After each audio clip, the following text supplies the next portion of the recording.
High flash দেখতেই হয়। এখন দেখছেন টপ 12। সিআইডির জালে বারাসাতের টিএমসি কাউন্সিলর, অপহরণ মুক্তিপণ আদায়ের অভিযোগে ধৃত। ত্রিপুরার ব্যবসায়ীকে আটকে রেখে মুক্তিপণ আদায়ের অভিযোগ। পানিহাটিতে অপহরণের পর দত্তপুকুরের বাড়িতে আটকে রাখা হয়। 3 দফায় মোট 9 কোটি টাকার মুক্তিপণ আদায়ের অভিযোগ। অভিযোগের ভিত্তিতে গ্রেফতার প্রাক্তন পুলিশ কর্মী সহ 7। গ্রেফতারের পরেই অভিযুক্ত কাউন্সিলরকে বহিষ্কার টিএমসি। অবশেষে আংশিক কর্মবিরতি প্রত্যাহারের সিদ্ধান্ত। আজ থেকেই ধাপে ধাপে কাজে ফিরবেন জুনিয়র ডাক্তাররা। আগামীকাল থেকে জরুরি পরিষেবায় যোগ। আজই স্বাস্থ্য ভবনের সামনে অবস্থান প্রত্যাহার। দ্রুত বিচারের দাবিতে বিকেলে স্বাস্থ্য ভবন থেকে সিজিও মিছিলের পর নিজের কলেজে ফেরার সিদ্ধান্ত আন্দোলনকারীদের। ঘাটালের যন্ত্রণার জলছবি। এখনো জলবন্দী বিস্তীর্ণ এলাকা, ডুবেছে রাস্তাঘাট, বাড়িঘর। ত্রাণবিলিতেও ভরসা নৌকা।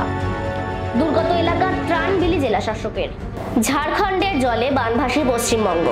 পাল্টা ঝাড়খণ্ডের সীমানা সিল করল পশ্চিমবঙ্গ সরকার। পশ্চিম বর্ধমানের ডুবুরদিহি রুনাকুড়া ঘাট বরাকর রূপনারায়ণ ও কল্যাণশ্বরী পোস্টে বাংলা ঝাড়খণ্ড সীমানা সিল করা হয়েছে। আসানসোলে জাতীয় সড়কে দাঁড়িয়ে সারি সারি ট্রাক।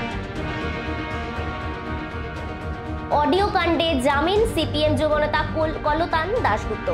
মামলায় পুলিশের যে সতর্কতা নেওয়ার দরকার ছিল পুলিশ তা করেনি, নির্দেশ মানায় উল্লেখ বিচারপতি রাজশ্রী ভট্টাচার্যের। আর কয়েক সপ্তাহ পরেই বাংলার সবচেয়ে বড় উৎসব দুর্গাপুজো, কিন্তু সেখানেও এখন তৈরি হয়েছে দুর্যোগের মেঘ। সবে বাংলার অতিবৃষ্টির দুর্যোগ কেটেছে, তবে তারই মধ্যে ফের আশঙ্কার কথা শোনাচ্ছে হাওয়া অফিস। এবার প্রধানমন্ত্রীকে চিঠি দিয়ে ডিবিসির সঙ্গে সম্পর্ক ছিন্ন করার হুঁশিয়ারি মুখ্যমন্ত্রী। দক্ষিণবঙ্গে ভয়াবহ বন্যা পরিস্থিতি নিয়ে ডিবিসিকে দায়ী করে মোদীকে চিঠি মমতার। ডিবিসির বিরুদ্ধে অপরিকল্পিত ও নজরবিহীন জল ছাড়া অভিযোগ জানিয়ে মোদীকে চিঠি মমতার। চিঠিতে বন্যার অভিযোগেও তুলেছেন মুখ্যমন্ত্রী। নির্বাচন পরবর্তী হিংসার ঘটনার শুনানি পশ্চিমবঙ্গের বাইরে করতে চেয়ে সুপ্রিম কোর্টের উৎসনার মুখে সিবিআই। পশ্চিমবঙ্গের আদালতগুলির অবস্থা উদ্বেগজনক বলেই তারা শুনানির রাজ্যের বাইরে নিয়ে যেতে চায় বলে আবেদন জানায় সিবিআই। আরজিকর মেডিকেল কলেজে প্রাক্তন অধ্যক্ষের বাড়ি থেকে টেন্ডার সংক্রান্ত একাধিক গুরুত্বপূর্ণ নথি উদ্ধার। সন্দীপ ঘোষের বাড়িতে দীর্ঘ তল্লাশি চালায় কেন্দ্রীয় তদন্তকারী সংস্থা। দীর্ঘ তল্লাশি শেষে তদন্তকারী আধিকারিকদের লাল কাপড়ে মোড়া বহু নথি বের করতে দেখা যায়।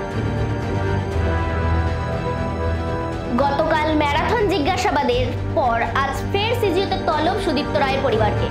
সুদীপ্ত রায়ের মেয়ের সিজিওতে তলব। আর যে কত দুর্নীতির তদন্তে ইডির নজরে সুদীপ্ত রায়।